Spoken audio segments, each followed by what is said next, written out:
MCQ of the day, 13 episode. Welcome to Pursuit of Medicine. Let's dive in into the MCQ. So we have got a 24-year-old man and he briefly collapses while dancing at a relative's wedding, and the episode lasts for 20 seconds. Regains consciousness spontaneously. He denies chest pain or palpitations. Over the past several months he has experienced dizziness during intense workout. So what are we dealing with here? We here are dealing with this thing called as syncope. Okay? So this person has experienced a syncopal attack, syncope. Okay? And remember one thing, that the types of syncope: vasovagal, orthostatic, and cardiac. And among these three types, whenever the patient is a young man, you should always assume cardiac first. What I mean to say is, always rule out cardiac first. Where if a young man is having repeated syncopal attacks, then first rule out cardiac. So, and first assume that it is cardiac syncope only. Okay, so अभी यहाँ पे अपन ने assume कर लिया कि this is a cardiac syncope. ठीक है, cardiac syncope. So this is a young man having a cardiac syncope. I'll draw heart. And no significant medical history, family history is unremarkable, vitals are stable, and no murmur. ठीक है, so no murmur. ECG shows deep T wave inversions at lead 1 AVL and V5 V6. So this is the clue, that there are T wave inversions at 1 AVL and V5 V6. So main clue which he is giving us is V5 V6. So abhi let's try to understand what he is saying.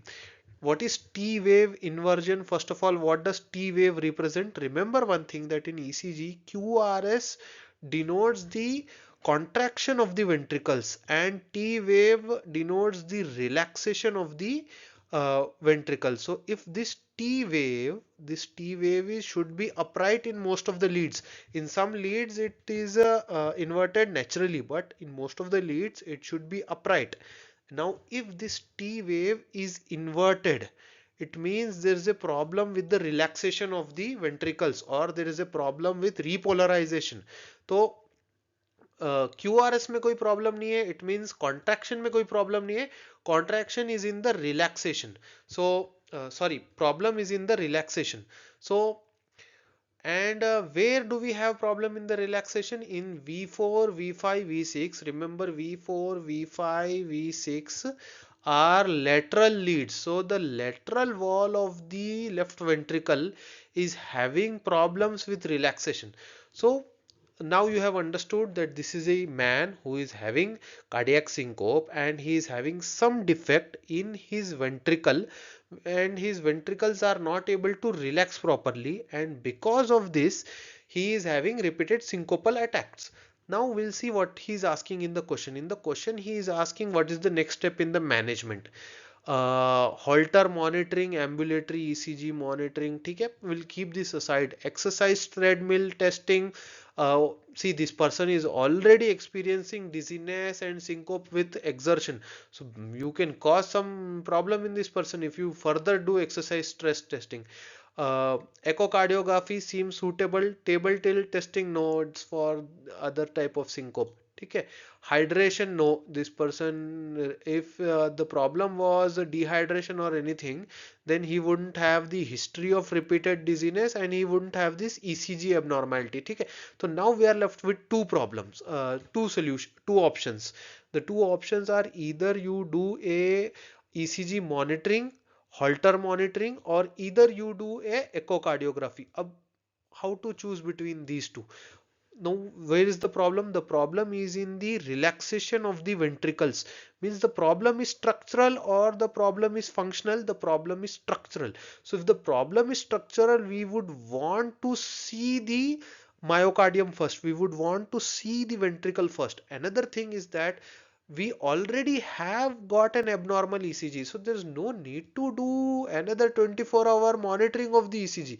If the first ECG was normal, तो ठीक है, maybe we could have gone for this, but the first ECG itself is shown as an abnormality. Why would we want to do another ECG monitoring? Okay, the first ECG monitoring, it has showed that there is already a structural problem in the ventricle. The ventricle are not able to relax properly. That's why we have got T wave inversion. So we would want to see the ventricles, what is the problem in the ventricles. And now coming to the diagnosis, what is the condition? The condition here is HOCM, hypertrophic obstructive cardiomyopathy. Okay, this is much common in young male athletes and a very frequently asked question. So the problem here, why he is getting these syncopal attacks, is because of dynamic outflow obstruction. If this is the ventricle, there is a outflow obstruction, and because of this outflow obstruction, the person gets syncopal attacks. And in HOCM there is problem with the relaxation of the ventricles. So that was today's discussion. If you want a complete video of me discussing HOCM in detail, write in the comment box HOCM. If I get 5 comments of HOCM, I'll make a complete breakdown of HOCM topic concept by concept wise. Okay. So that was today's MCQ of the day. Hope you liked the MCQ. Hope you have learned from something from the MCQ. My goal of making this series is that one day we will clear one concept. One day, one concept, slowly, that helps us build up the concepts. And I have made a similar episode of cardiology, which is on the treatment of hyperkalemia. You can see that episode, and you can see the rest of my videos playlist of the MCQ. I'll link it up somewhere here, the remaining playlist of MCQs of the day. So like, share, subscribe to my channel. All right, take care, bye bye, happy studying.